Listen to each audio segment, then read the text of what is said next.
عليكم رقيبا.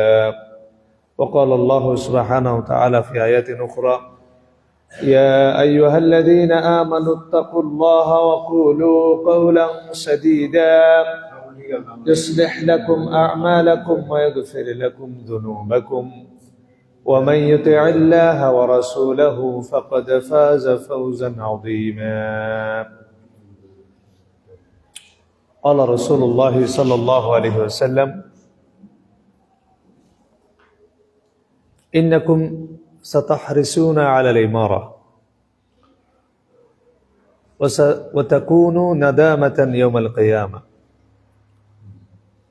فنعم المرضعة وبئست الفاطمة.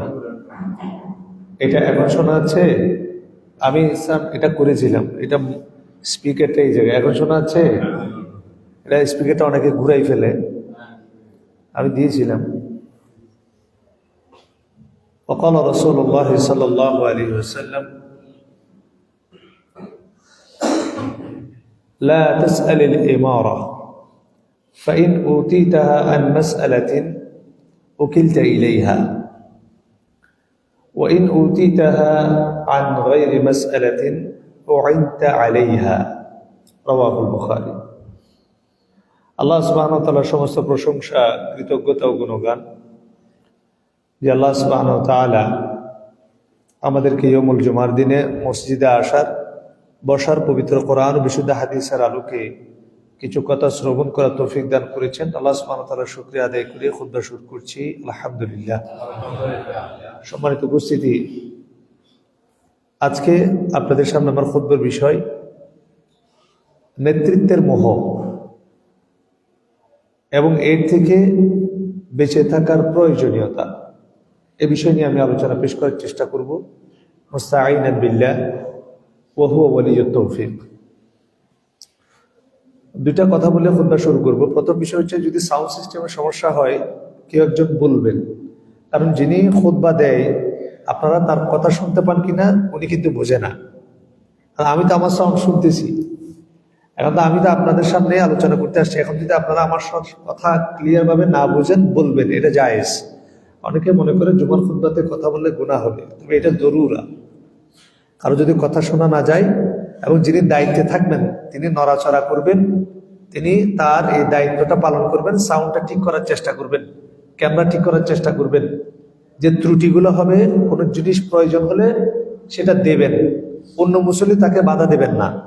অনেক সময় আবার কেউ ক্যামেরা ঠিক করছে, কেউ সাউন্ড ঠিক করছে, আরেকজন এসে বলে আপনি বসেন, ডিস্টার্ব করতেছেন। না, এটা ডিস্টার্ব না, এটা ওনার কাজ, এটা ওনার কাজ। এবং আমাদের মুসল্লিদের উচিত এই কাজগুলোতে কি করা? সহযোগিতা করা। নাহলে কথা যদি বোঝানো যায়, টেকনিক্যাল বিষয়গুলো প্রবলেম হলে আসলে মানুষ যে উদ্দেশ্যে আসছে সেই উদ্দেশ্যটা ব্যাহত হবে। আল্লাহ সুবহানাহু ওয়া তাআলা আমাদের জন্য বিষয়টা সহজ করে দিক। আমিন। আর কেন জানি মনে হয় যে ভালো কাজে শয়তান পরীক্ষা, আল্লাহ বেশি পরীক্ষা নেয়। কথা বুঝেননি তো? আমরা যারা দূর থেকে আসি আমাদের অনেক মুশকিলা থাকতে পারে। গাড়ির টায়ার চলে গেছে, একবার গ্যাস পাওয়া যায় না, এটা আল্লাহ সুবহানাহু ওয়া তাআলা একটা পরীক্ষা।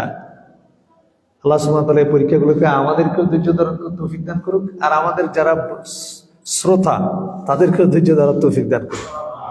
আর আমরা অনেক সময় অধৈর্য হয়ে যাই। ফাসাবরুন জামিল, অধৈর্যটা শয়তান থেকে আসে, এটা খেয়াল রাখতে হবে প্রত্যেকটা ক্ষেত্রে। স্বামী স্ত্রীর ক্ষেত্রে, কোনো সিদ্ধান্ত নেওয়ার ক্ষেত্রে সবসময় ধৈর্য ধারণ করতে হবে আমাদেরকে। এটা হয়তো বা আমাদের জন্য একটা পরীক্ষা। না হলে সঠিক সময়ে আমরা বের হওয়ার পরেও সঠিক সময়ে কোথাও আসার সুযোগ হয় না, কারণ বের হওয়ার এখতিয়ারটাও আমার হাতে নাই, আসার এখতিয়ারটাও আমার হাতে নাই। অনেক সময় আমরা আপনাদের সামনে আসতে পেরেছি, অনেক সময় নাও আসতে পারি। গাড়ি যদি অ্যাক্সিডেন্ট হয় আসা সম্ভব? এই বিষয়গুলো সহজভাবে নিতে হবে এবং যিনি আপনাদের সামনে দাঁড়াবেন আলেম হিসেবে তার সমস্ত কথা শুনতে হবে। তিনি কোরআন হাদিসের আলোকে যতটুকু কথা নেবেন সেই কথাটুকুই আমাকে আমার আমল নামার জন্য আমাকে গ্রহণ করতে হবে, যদি তার কথাটা কোরআন হাদিস মোতাবেক হয়। তিনি কতটুকু গুছিয়ে বলেছেন, সুন্দরভাবে বলেছেন, এটার চেয়ে বড় বিষয় হচ্ছে তিনি কি বলেছেন। আমাদের সমাজে কিন্তু টেস্টের দাম বেশি। কিসের দাম বেশি? স্বাদ, স্বাদ, মজা, মজা, মজা, বুঝেন তো? আমাদের দেশে কিন্তু স্বাদের দাম বেশি, এই জন্য যত রেস্টুরেন্ট আছে, যে আমার মুরব্বীরা রেস্টুরেন্ট আছে এখানে বড়, জানি না, বড় বড় রেস্টুরেন্টে যেটা কি করে, আপনার বিভিন্ন ধরনের লবণ ইউজ করে, টেস্টিং সল্ট ব্যবহার করে, বিভিন্ন ধরনের কেমিক্যাল ব্যবহার করে। এই যে আপনার লাশের জন্য বা মুর্দার জন্য যে জিনিসগুলো ব্যবহার করা হয়, এগুলো খাবারে ব্যবহার করা হয়। ডায়ালাইসিসের জন্য ব্যবহার করা হয় ওই যে বিভিন্ন পানি, এগুলো বিরিয়ানিতে দেয় আমাদের দেশে হোটেলে। কেন? স্বাদ বাড়ানোর জন্য। কি বাড়ানোর জন্য? মজা যাতে বেশি হয়। তো মনে রাখবেন, জিভে যদি বেশি মজা লাগে অসুবিধা আছে। একজন ডাক্তার বলেছিলেন, যেটা আপনার জিভায় ভালো লাগে না সেটা শরীরের জন্য ভালো। যেমন তিত করলা, আমলকি শরীরের জন্য ভালো না খারাপ? সবজি বাচ্চারা খেতে চায় কি চায় না? টমেটো খেতে চায়, ঢেঁড়স খেতে চায় না, কিন্তু এটা আপনার স্বাস্থ্যের জন্য উপকারী। সে কি খাবে? সিঙ্গারা, বার্গার, ঝাল পেটিস। কিন্তু এটা তার শরীরের জন্য ভালো না খারাপ? এটা খাবার ক্ষেত্রে, এটা হচ্ছে শরীরের খাবার, এটা হচ্ছে তো আমুল জিসিম, রুহের খোরাক আছে। রুহের খোরাক হচ্ছে ভালো কথা। এই জায়গায় যদি আপনি টেস্ট খুঁজেন, তাহলে একই ঝামেলায় ঘুরবেন। তাহলে তিনি কোন ঢঙে, কোন রঙে, কি স্বাদ মিশিয়ে, কি টেস্টিং সল্ট মিশিয়ে কথা বলছেন, এটা বড় ইম্পর্টেন্ট বিষয় নয়। বড় ইম্পর্টেন্ট বিষয় হচ্ছে তিনি কি বলছেন, সেটা আমরা শোনার চেষ্টা করব। তাহলে হেদায়েতের রাস্তা আমাদের জন্য ক্লিয়ার হয়ে যাবে। আল্লাহ সুবহানাহু ওয়া তাআলা আমাদেরকে বুঝার তৌফিক দান করুক, আমিন।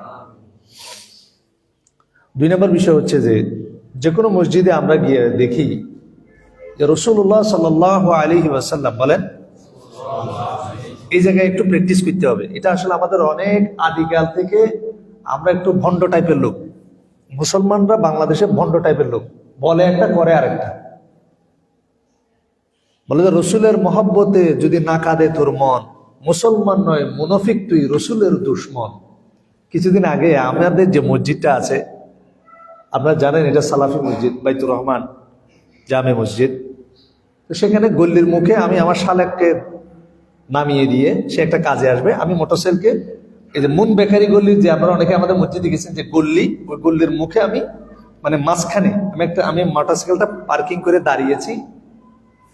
সেখানে কিছু গ্যাংস্টার বুঝেন তো, কিশোর গ্যাং, যারা রাতে 2টায় 3টায় ফ্রি ফায়ার, পাবজি, এগুলো খেলে, মাঝে মাঝে আমাদের মাদ্রাসা মেয়েদেরকে উত্ত্যক্ত করে।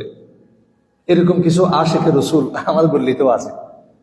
তা আমাকে দেখে তিনি হঠাৎ করে বলে উঠল, নারে তাকবীর, আল্লাহু আকবার, আহলে সুন্নাত ওয়াল জামাত জিন্দাবাদ, নবী ওলির দুশমনেরা হুঁশিয়ার, সাবধান। কথা বুঝতে পারছেন?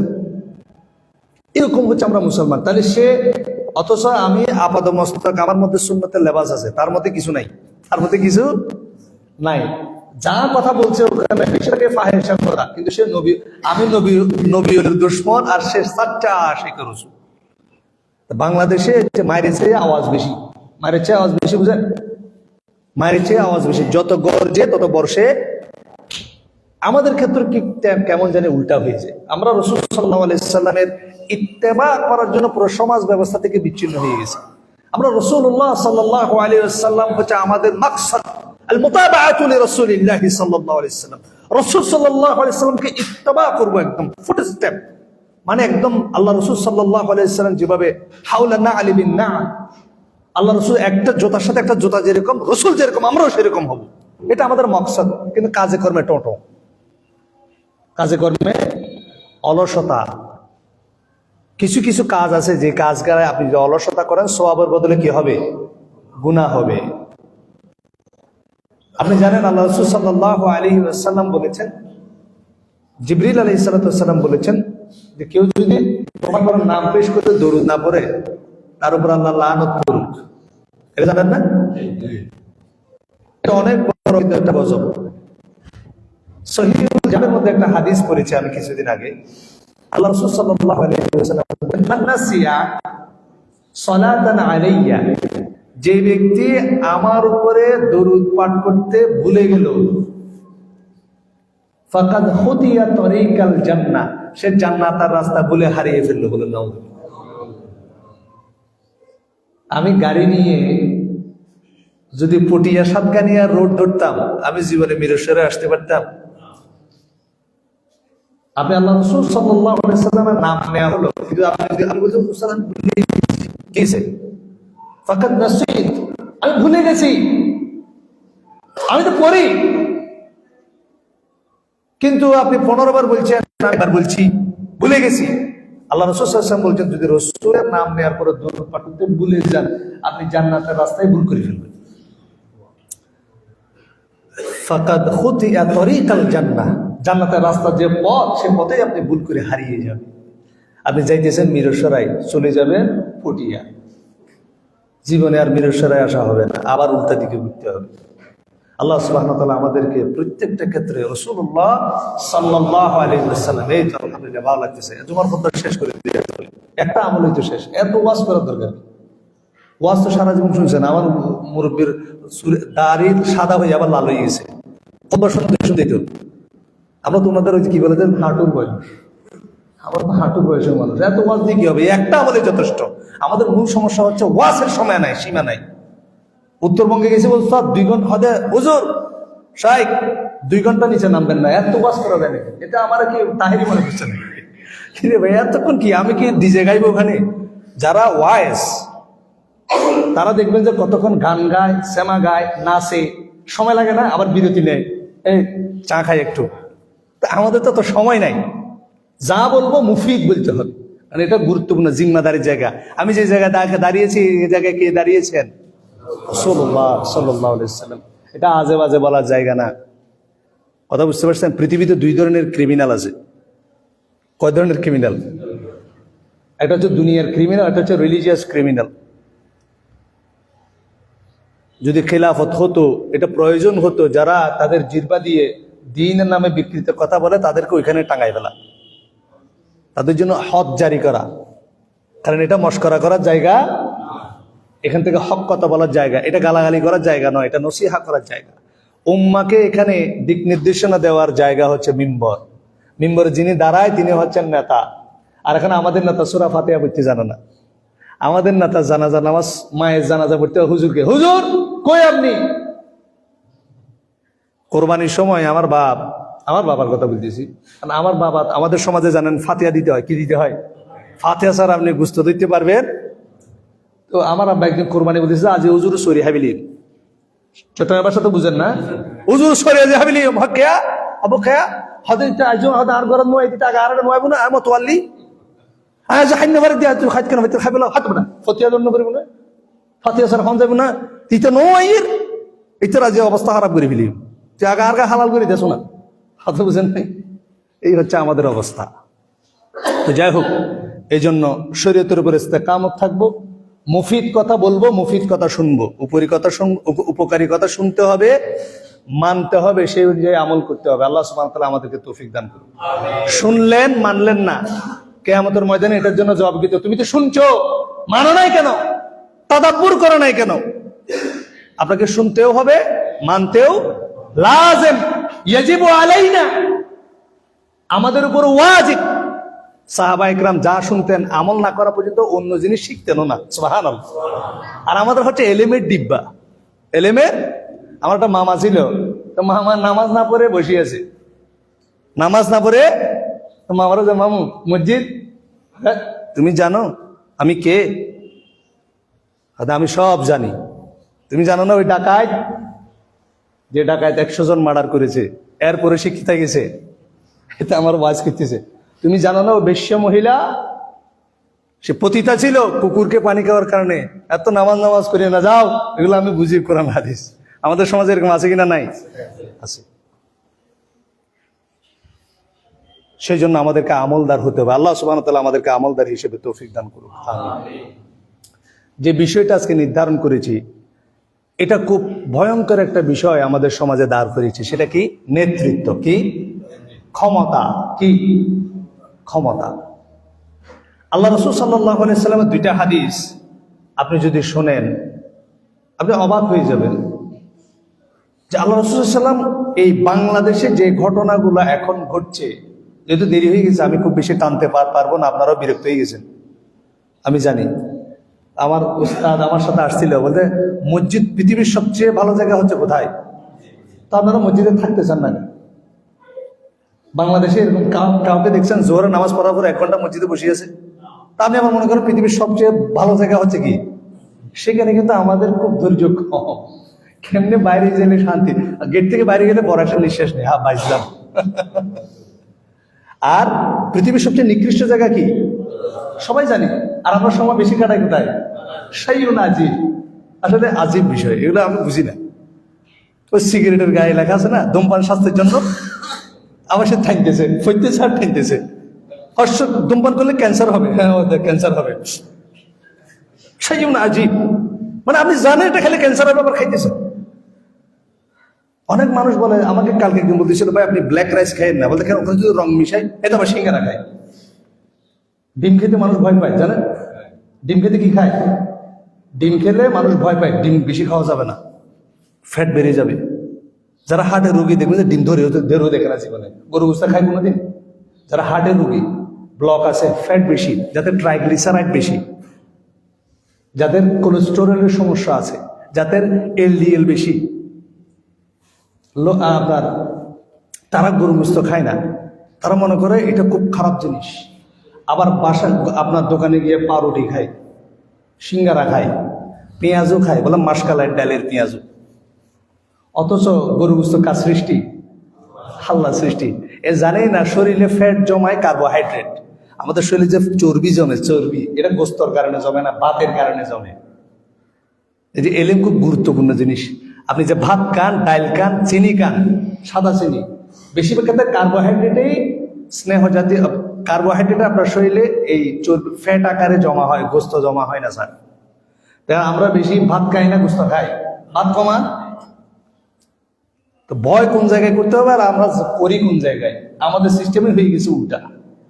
আল্লাহ আমাদেরকে হেফাজত করুক। আমি যেটা বলছিলাম, ক্ষমতার মোহ। 1400 বছর আগে আল্লাহ রাসূল সাল্লাল্লাহু আলাইহি ওয়াসাল্লাম নেতৃত্ব নিয়ে গুরুত্বপূর্ণ কিছু কথা বলেছেন। কিছু কথা আপনাদের সামনে শেয়ার করব। 2টা হাদিস আপনাদের সামনে আমি পেশ করেছি। আল্লাহ যদি তৌফিক দান করে নেতৃত্ব নির্বাচন এবং খেলাফত নিয়ে একটা বিস্তারিত খুতবা দেওয়ার ইরাদা করছি এই বাইতুল মামুর জামে মসজিদে ইনশাআল্লাহ। আল্লাহ রাসূল সাল্লাল্লাহু আলাইহি ওয়াসাল্লাম বলছেন ইন্নাকুম। আরবিতে আমরা ইংরেজিতে একটা শব্দ ইউজ করি, নিশ্চয়ই একটা শব্দ ব্যবহার করি না, এটা মানে কি? অবশ্যই যে ঘটনা ঘটবে। ইন্নাকুম সাতাহরিসুনা আলাল ইমারা। হারাসা ইয়াহরিসু মানে, হারিস মানে হচ্ছে লোভী। তোমরা অচিরেই নেতৃত্বের লোভী হবে, নেতৃত্বকে আকাঙ্ক্ষা করবে। তোমরা চাও নেতৃত্ব তোমার হাতে আসুক। হাটাজারিতে আমাদের দিদি ভাই আছে, এই লোকটা বিগত সালে আফার রাজনীতি করতে আর কি, বুঝেন নাই? তা আমি তারা বললাম, ভাই আপনি কোরআন হাদিস মানেন, আপনি এই রাজনীতি করতে গেলেন কেন? আপনি তো 2 নাম্বারই করবেন না। অথবা বাজারে গিয়ে যখন মানুষ দাঁড়ায় সালাম দেয় ভালো লাগে, বুড়া বুড়া মানুষ এসে জায়গা ছাড়ি দেয়, বাজান বসেন আসসালামু আলাইকুম, সিট ছাড়ি দেয়, ভালো লাগে। ওদের আমার কাছে এটা নেশার মতো হয়ে গেছে। লা হাওলা ওয়ালা কুওয়াতা ইল্লা বিল্লাহ। আমাদের এটা দিনদার মানুষ, অজস্র লক্ষ লক্ষ টাকা আমাদের দিনী প্রতিষ্ঠান দান করে, আমার খুব ক্লোজ মানুষ। তিনি বলছে, ভাই আমার এই জায়গায় দুর্বলতা আছে, এই জন্য আপনারা বলতেছি আপনারা কাউরে কইেন না, আপনারা চিনেন না, নাম তো বলি নেই। বলতে ভালো লাগে, মানুষ এসে সম্মান করে। সারাদিন আমার ঘরের মধ্যে সারিসার বৈঠক, মানুষ এসে আমারে মানে অমুক এলাকার সমস্যা হয়েছে, জামাই বউর সমস্যা হয়েছে, আমি বিচারক, ভাবসাবই আলাদা। টাকা পয়সার দরকার নাই, মোহ। আল্লাহ রাসূল সাল্লাল্লাহু আলাইহি ওয়াসাল্লাম এটাই বলছেন, বাংলাদেশে 2 ধরনের মানুষ আছে। সৎ নেতৃত্ববান মানুষ আছে যাদের মধ্যে ক্ষমতার লোভ আছে, আবার অসৎ লোকও আছে যাদের মধ্যে ক্ষমতার লোভ আছে। এই জন্য আল্লাহ রাসূল সাল্লাল্লাহু আলাইহি ওয়াসাল্লাম 2টা শব্দ ইউজ করেছেন, মান এবং মর্যাদার লোভ। মালের লোভ, মর্যাদার লোভ। কিছু মানুষ আছে যারা ক্ষমতায় বসে টাকা খাইতে চায়। ধরেন রাজনৈতিক ক্ষমতা, এমপি হইতে পারলে, কমিশনার হইতে পারলে কি পাবে? তো মসজিদ কমিটির সভাপতি, এখনো বড় অবশ্য মসজিদ কমিটির সভাপতি হইলেও কিছু কিছু টাকা নাকি পাওয়া যায়। ওই যে বিভিন্ন বড় বড় মসজিদের মধ্যে যদি কমিটি করে দেওয়া যায়, ওইখানেও নাকি দান্দাবাজি শুরু হয়েছে। এটা একটা নতুন টেকনিক, এটা আমাদের পদস্খলন। তবে অন্যান্য ক্ষেত্রে যেটা হয়, সাধারণত আপনি দেখবেন সে এমপি, সে কমিশনার, আপনি এলাকায় একটা বড় মাহফিল হবে, মাহফিলের সভাপতি প্রধান অতিথি রাখতে হবে ওনারে, বিনিময়ে উনি 1 লক্ষ টাকা আপনারা দেবে, এরকম আছে কিনা নেই? ওনার কি মাহফিলে ওনার টাকা আসবে? উনি আসলে কি আপনি ওনারা হাদিয়া দেবেন হুজুরের মতো? সাইকেলে 10,000 15,000 দেন, ওনারা কয় টাকা দেন? এত আরো দেয় উল্টা, তোরা আমি আবার দেব, কিন্তু নামটা আমার প্রথমে থাকতে হবে। যদি নাম প্রথমে না দেন মাহফিল ক্যান্সেল হয়ে যেতে পারে। মসজিদ কমিটিতে আপনি যদি কাউরে সভাপতি রাখেন, মাসে 10,000 টাকা দিবেন, নাহলে 1 টাকাও দিবে না, আছে কিনা নেই? এটা হচ্ছে ওনারা হচ্ছে মালের লুবি না, কিসের লুবি? মর্যাদার লুবি। আল্লাহ রাসূল সাল্লাল্লাহু আলাইহি ওয়াসাল্লাম এই 2টা কথাই বলেছেন। আল্লাহ রাসূল সাল্লাল্লাহু আলাইহি ওয়াসাল্লাম বলছেন যে 2টি ক্ষুধার্ত বাঘ, খুব খিদা লেগেছে 2টা ক্ষুধার্ত বাঘের, তারা যেটা পাবে সেটা খাবে। তাদেরকে যদি একটা ছাগল পালের মধ্যে ছেড়ে দেওয়া হয়, যেখানে ছাগল চাষ করা হয়, হাজার হাজার ছাগল আছে, 2টা ক্ষুধার্ত বাঘকে যদি ছেড়ে দেওয়া হয়, আপনি কি মনে করেন ওই ছাগল পালের অবস্থায় 2টা বাঘ কি অবস্থা করবে বলুন তো? ধরেন একটা লোক অনাহারে আছে, 1 মাস খাই নাই কিছু, তার সামনে আপনি 20-30টা খানার আইটেম দিয়েছে, সেকে আপনার মতো ভদ্রবাসে বসে একটু একটু সবজি দিবেন, নাকি যাওয়া মতো ধাপঝোপ শুরু করে দিবেন? বোঝেন কথা, বুঝেন? 1 মাস ক্ষুধার্ত একটা লোককে যদি আপনি 100 আইটেমের খানা দেন, সে আপনার মতো ভদ্রভাবে গিয়ে প্রথমে ভাত দিবে, অল্প সবজি দিবেন, আপনি যখন বলবেন ভাই আর একটু দিন, না না না আমার একটু দিলে চলবে, এই খানার উপরে ঝাপটে করবে, কারণ সে ক্ষুধার্ত। বা কেন যাই, সে যেটাই পাবে সেটা খাবে। এটা আল্লাহ রাসূল সাল্লাল্লাহু আলাইহি ওয়াসাল্লাম উদাহরণ দিচ্ছেন এইভাবে। 2টা ক্ষুধার্ত বাঘ যদি ছাগল পালের মধ্যে ছেড়ে দেওয়া হয়, এরা যতটা ভয়ঙ্কর হবে, তার চেয়ে বেশি ভয়ঙ্কর হচ্ছে কোনো ব্যক্তির মাল এবং মর্যাদার লোভ। এটাই আমাদের সমাজে হচ্ছে। আল্লাহ রাসূল সাল্লাল্লাহু আলাইহি ওয়াসাল্লাম কত ভয়ঙ্কর কথা বলেছেন, আর আমরা ওটাই চেয়ে নিচ্ছি। আগামী অমুক নির্বাচনে জাতির অহংকার, জাতির গর্ব, আপনাদের এলাকার পরিচিত মুখ, এমএসসি বিএসসি নুরানি ট্রেনিং প্রাপ্ত, কয়েকদিন পরে দেখবেন সূরা ফাতিহা শুদ্ধভাবে তেলাওয়াতকারী, অমুক মসজিদের মধ্যে ইমামতকারী, আমাদের প্রাণের গর্ব আলহাজ জনাব অমুক অমুককে আপনাদের ভোটে জয়যুক্ত করুন। ওনার মতো নির্ভীক সৎ, লা হাওলা ওয়ালা কুওয়াতা ইল্লা বিল্লাহ। এর চেয়ে বড় আফসোসের কথা, এটাকে আমরা জায়েজ মনে করছি। বাংলাদেশের একটা বড় পাবলিকেশন, আমি নাম বলে দিই, গার্ডিয়ান পাবলিকেশন, অনেকে নাম শুনেছেন, এটা স্বত্বাধিকারী। উনি গতবারে একটা ইউনিয়ন পরিষদের চেয়ারম্যানে ছিল, ম্যানেজমেন্টের স্টুডেন্ট আমার মতো। তিনি বলছেন মুসলমানদের সোট অ্যানালাইসিস নাই, মুসলমান নেতৃত্বের সবচেয়ে বড় দুর্বলতা নাকি তারা নেতৃত্ব চেয়ে নেয় না। নাউযুবিল্লাহ। মুসলমানদের এখন পৃথিবীতে সবচেয়ে বড় দুর্বলতা হচ্ছে তারা নেতৃত্ব চায় না। আমাদেরকে নেতৃত্বে চাওয়া শেখানো হচ্ছে, দেখেন না? এখন দেখবেন ওই যে ঠেলাগাড়ি সমিতি, রিক্সা মালিক সমিতির অমুককে ছাতা মার্কায় ভোট দেন, বদনা মার্কায় ভোট দেন, অমুক মার্কায় ভোট দেন, এই মার্কায় ভোট দেন। মানুষ নেতৃত্বের আকাঙ্ক্ষী হয়ে গেছে। বাংলাদেশে একটা নাম আছে বলে দিই, একজন ব্যক্তির নাম ফুটে গেছে, কিছু মানুষ দেখবেন নাম আছে এরকম, মোশাররফ বলা হয় গিট্টু মোশাররফ, কিলার সাইফুল, নাম শুনছেন এরকম? কিছু মানুষের নামে এরকম একটা বদ নাম ঢুকে যায়। এরকম একটা মানুষের নাম ছিল গ্যাস সেলিম, তার গ্যাস সিলিন্ডারের দোকান ছিল, তো সবাই তার মতো গ্যাস সেলিম, যে হাজার হাজার কোটি টাকার মালিক।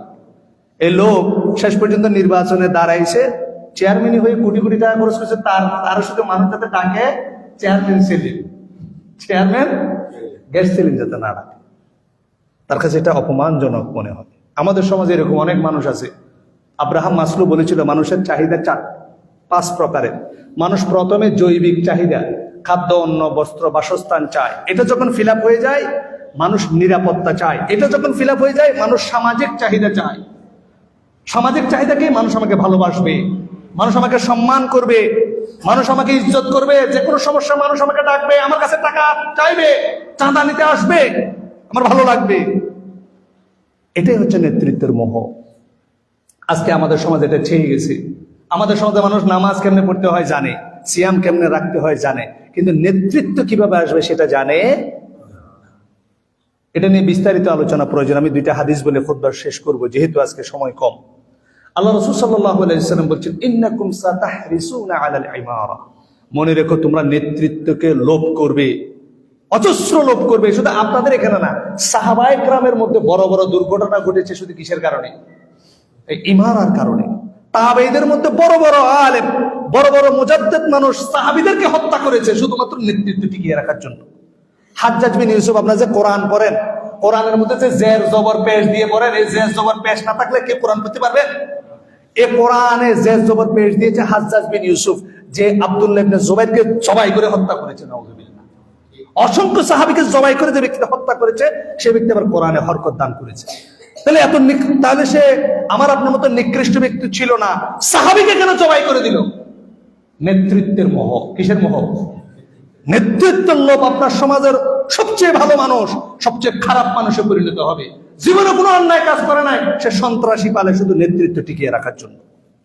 আল্লাহ রাসূল সাল্লাল্লাহু আলাইহি ওয়াসাল্লাম এটাই বলেছেন, ইন্নাকুম সাতাহরিসুনা আলাল ইমারা ওয়া সাতাকুনু নাদামাতান ইয়াউমাল কিয়ামা।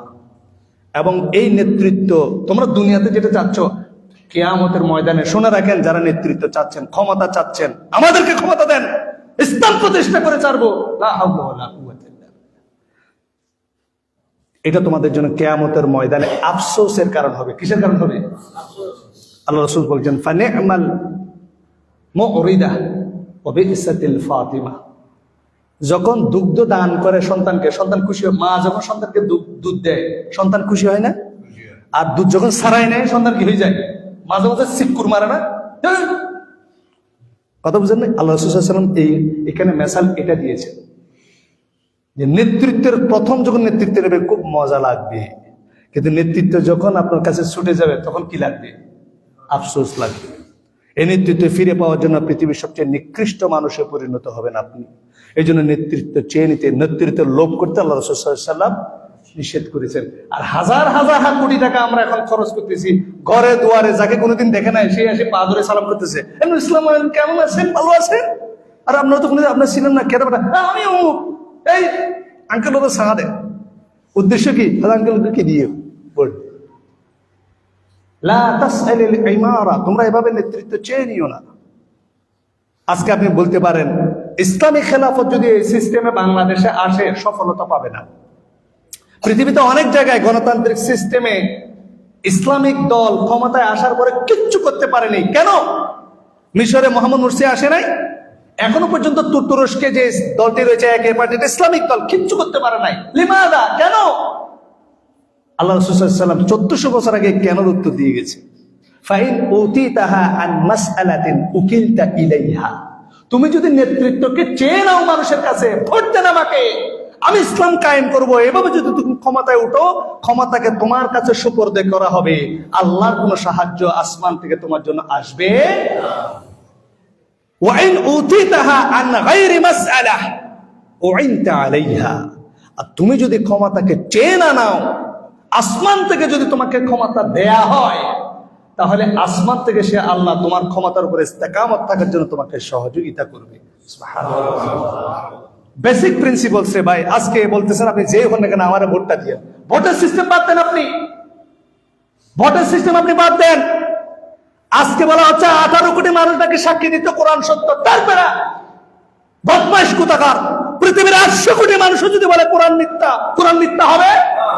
আশ্চর্য কথাবার্তা। আপনি ভোট দিয়ে নাকি প্রমাণ করবেন কোরআন সত্য, কোরআন নাকি ইনসাফপূর্ণ। কোন ধরনের কথা এটা?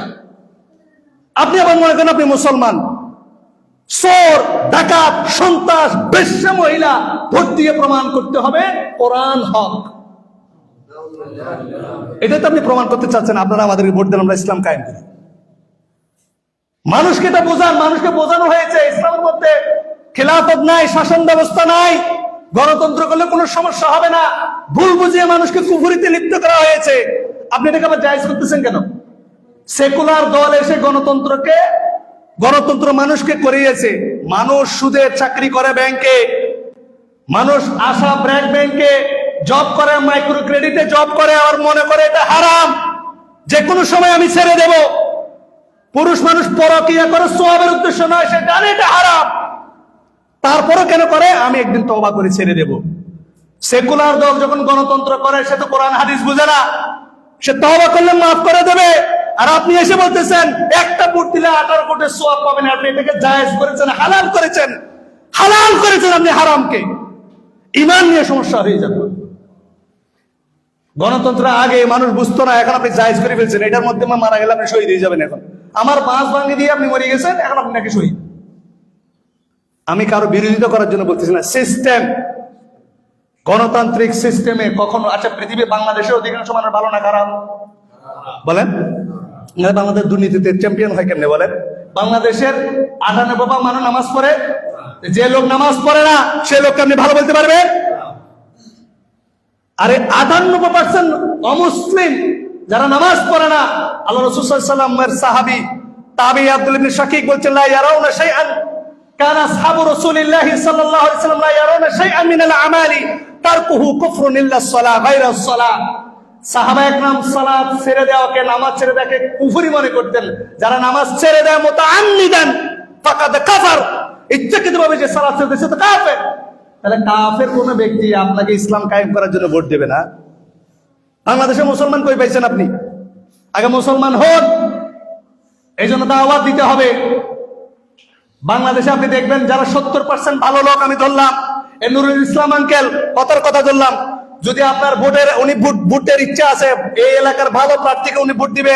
আপনার এলাকায় ডাক্তার আছে, ইঞ্জিনিয়ার আছে, পর্দারসীন মহিলা আছে, আপনার এলাকায় একজন ভালো প্রফেসর, ভালো মানুষ ভোটে দাঁড়িয়েছে, এই ভালো মানুষগুলো তাকে ভোট দিবে।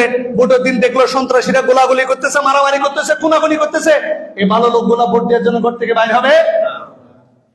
তাহলে কারা ভোট থেকে বাইরে হবে? যারা 1000 টাকার বিনিময়ে বিক্রি হবে। 1000 টাকার বিনিময়ে বিক্রি হয়ে সন্ত্রাস, গুন্ডা, মাস্তানরা ভোট দিয়ে আসবে, ওই ব্যক্তিটা আপনার জন্য নেতা হয়ে আসবে। এটাই হচ্ছে গণতান্ত্রিক সিস্টেম। এটা আপনি বোঝেন না? গত 55 বছর ধরে এটা হচ্ছে, সামনেও এটা হবে। ভালো মানুষদেরকে ভোট কেন্দ্রে দিতে দেওয়া হয়, ভালো মানুষ এগুলোতে যায় না। মারামারি কোন একটা পর্দাসীন মহিলা, তার গায়ে হাত দেওয়া হবে, সে কেন যাবে ভোট দিতে? তাহলে ভোট দিতে কারা যায়? যারা অনৈতিক পন্থা অবলম্বন করে, হারাম কাজে থাকে। তাহলে ভোট সিস্টেমের মাধ্যমে কখনো ভালো মানুষ নেতৃত্বে আসতে পারবে না, আসলেও সংখ্যায় কম হবে। এটা আপনি বোঝেন না? আচ্ছা, ভালো মানুষ, বর্তমান নির্বাচন কমিশনার বলে দিয়েছে ভোটের মধ্যে 25 লাখ টাকার উপরে খরচ করা যাবে না। দেখবেন ভোটের আগের দিনে তো হাজার হাজার কোটি টাকা বিলীন হয়ে যাবে, এত টাকা পাই কই? তাহলে আপনার এলাকার ভালো মানুষ 25 লাখ টাকার উপরে খরচ করবে, সে হক হালাল বোঝে। আর একজন লোক যদি 250 কোটি টাকা খরচ করে, 25 লাখ খরচ করেনওয়ালা কোনোদিন ভোটে জিতবে বলে আপনার মনে হয়? বোকার স্বর্গে বসবাস করছেন। এগুলোকে আপনারা আবার বলেন ভোট হারাম, ইবাদত ফরজ। এগুলোর জন্য আপনারা এখন জিহাদ করতেছেন। ফিরে আসতে হবে নেতৃত্বের সিস্টেমই এটা না, মানুষকে বোঝান।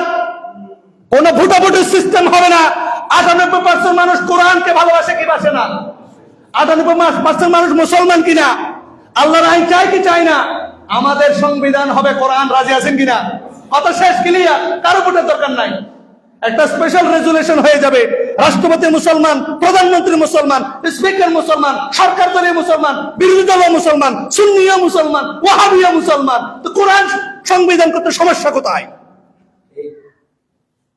সবার জানাজার নামাজ পড়া লাগে, সবার কোরআন খানি খতম করা লাগে, কোরআনটা বিধান হিসেবে দেন, কথা শেষ। এটার জন্য কাজ করতে হবে। এমপি মন্ত্রী ভোটের জন্য যে আসবে, কোরআনকে সংবিধান বানান, আমরা আপনার সাথে আসি। কোরআনের পক্ষে অবস্থান করতে হবে, এই দাওয়াত দিতে হবে। আমাদের জন্য আছে খেলাফত। কি? আচ্ছা, খেলাফত কি শুধু মুসলমানদের জন্য? অমুসলিমদের জন্য খেলাফত। জাতি, ধর্ম, বর্ণ নির্বিশেষে প্রত্যেকের জন্য ইনসাফ ভিত্তিক শাসন ব্যবস্থা হচ্ছে। কাফের, বেঈমান, হিন্দুরা পর্যন্ত ইসলামী খেলাফতের আন্ডারে নিরাপদ। এই হিন্দুদের ট্রাম্প কার্ড খেলিয়ে আমাদের সমাজে বেশিরভাগ হিন্দুদেরকে অত্যাচার করেছে সেকুলাররা। রানা প্লাজাতে ধসে পড়েছিল সাভারের মধ্যে, এই রানা প্লাজার জায়গাটা একটা হিন্দু লোকের দখল করে রেখে দিয়েছিল, আর আমাদেরকে বয়ান শোনাচ্ছে হিন্দু ভাইদেরকে অত্যাচার করা হচ্ছে। কোন মুসলমান, কোন দাড়িওয়ালা টুপিওয়ালা মানুষ কোন হিন্দুকে অত্যাচার করেনি। যারা হিন্দুদের ট্রাম্প কার্ড খেলেছে, হিন্দুদের ন্যায় ইনসাফ দেওয়ার নামে তাদের ভোট নিয়েছে, তারাই জুলুম করেছে।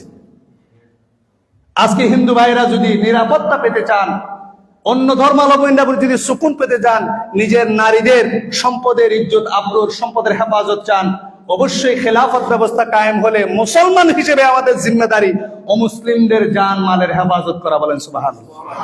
আমরা আল্লাহকে ভয় করি, এজন্য খেলাফত ব্যবস্থার বাইরে কোনো কাজে যাবেন না। মনে রাখবেন, খেলাফত ব্যবস্থার বাইরে যদি আপনাকে যদি মেরেও ফেলা হয়, আপনি জাহিল হিসেবে মৃত্যুবরণ করবেন। 1 টাকাও যদি খরচ করেন, এটা আল্লাহর রাস্তায় খরচ হবে না। এজন্য গণতান্ত্রিক সিস্টেমকে কবর দিতে হবে। গণতন্ত্র হচ্ছে সন্ত্রাস তৈরির কারখানা, এটা 55 বছরে বুঝেন নাই? গণতন্ত্র হচ্ছে জুলুমের কারখানা, অত্যাচারের কারখানা, সন্ত্রাস তৈরি করার কারখানা, মা বোনদের ইজ্জত নষ্ট করার কারখানা, 100 জনকে ধর্ষণ করে সেঞ্চুরি উদযাপন করার মতো সন্ত্রাস তৈরির কারখানা হচ্ছে গণতন্ত্র। এই রাজনৈতিক দলগুলা, আমরা এদের সাথে যে আমরা আর আমাদের সময় নষ্ট করতে চাই না, ইনসাফ কায়েম করতে চাই। এই জন্য সবাইকে সতর্ক হতে হবে। যারা মুসলমানকে, ইসলামকে ভালোবাসেন, যেই দল করেন আপনি, বাংলাদেশে যে রাজনৈতিক দান করেন, আপনার সবচেয়ে বড় পরিচয় আপনি মুসলমান। মরলে আপনার জানাজা দিতে হবে। এই জন্য কোরআনকে ভালোবাসতে হবে। আপনি বোঝেন না, আপনার এলেম নাই, আল্লাহ আপনাকে ক্ষমা করে দিবে। এখনই তওবা করে আপনাকে, যদি আপনি দ্বীনের জন্য কাজ করেন, এখনই মারা গেলে আপনার জন্য ইনশাআল্লাহ জান্নাত কনফার্ম হয়ে যাবে। আল্লাহ সুবহানাহু ওয়া তাআলা আমাদেরকে নেতৃত্বের মোহ থেকে বিরত থেকে এবং প্রচলিত সমস্ত ধরনের মানব প্রচিত মতবাদ থেকে মুখ ফিরে নিয়ে আল্লাহ এবং তার রাসূলের যে পথ দেখানো পথ খেলাফত, সেদিকে আমাদেরকে মতওয়াজ্জহ হওয়ার এবং নেতৃত্বের মোহ থেকে আমাদেরকে বের হয়ে আসার তৌফিক দান করুক। আমিন। আকুলু কুলি হাদা ওয়া আস্তাগফিরুল্লাহ লি ওয়া লাকুম ফাস্তাগফিরু ইন্নাহু হুয়াল গফুরুর রহিম।